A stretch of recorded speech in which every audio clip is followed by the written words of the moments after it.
And you mentioned that when you have little ones, when you have children, as a parent, you just need to ask them. You need to ask all the time, ask them questions all the time.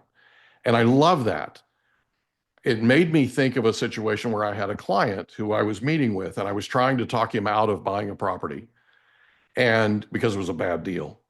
And he just kind of checked out on me mentally. And so I asked him, I said, "What's going on?" And he said, "Well, you know our firstborn is like one." And I said, "Yeah." And he said, we just made a I'm worried about him. We just made an appointment for him to be evaluated on the autism spectrum next week." And I said, "Okay, that's not the same kid that's been riding around in your car. And when I'm on the phone with you, he talks baby talk because he wants to be in the conversation worse than you and I do. I literally would have conversations with him, Mark, over the speakerphone. You can't understand a thing he's saying, but I would ask him questions, right? And he'd answer me. And I said, "How long has it been since he spoke?" He said, "2 months." I said, "Okay. When you go home, what do you do?" He said, I grab him, I pick him up, I kiss him, I hug him, and tell him I love him." And I said, "What else do you do?" He said, "I talk to him." I said, "Okay, stop doing that." He said, "Which part?" And I said, "Stop talking to him. Start asking him questions. He can't answer, but he's programmed to answer. He wants to, I promise you.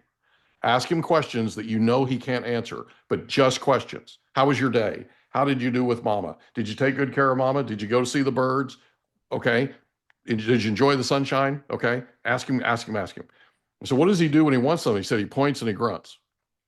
And I said, get together with mom because he's got you trained, and tell mom that we're going to make him tell us what that is before we get it for him. He's going to cry, and mama's going to be upset if you don't get on the same page with her. Okay. And she's going to be mad at me, which I can't take. Okay. Right. So I said, make sure you're on the same page because you know this on your with your firstborn, they'll act like they're going to whimper, not even cry, and you'll be Superman. You'll be, scaling tall buildings in a single bound, right, with your cape on, trying to get to whatever it is so they won't cry. Okay, they have you trained. So 3 days later, I called him and I said, "Hey, how's it going?" He said, "Well, we canceled the appointment." And I said, "Why is that?" And he said, "We can't get him to shut up." Mark, he was dying to talk. He just needed somebody to ask him.